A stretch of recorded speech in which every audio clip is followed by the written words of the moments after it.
Welcome back, friends.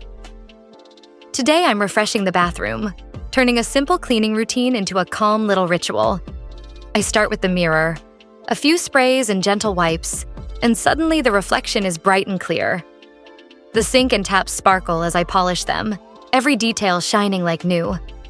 The glass shower and tiles get the same care, each stroke making the space lighter and fresher. Then I move to the bathtub, wiping slowly until it feels like a peaceful corner to relax in. Finally, the floor. I spray lightly and start wiping from one end to the other, cloth in hand, moving slowly, carefully. The wooden-style tiles reflect the soft glow as I move across them. I love this step the most. There's a rhythm in it. Each motion feels like clearing away not just dust, but the little heaviness of the day. The floor begins to shine, and the whole bathroom feels open, airy, and calm.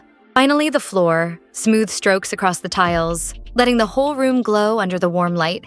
Cleaning isn't just about surfaces. It's about creating comfort, peace, and a fresh space to breathe.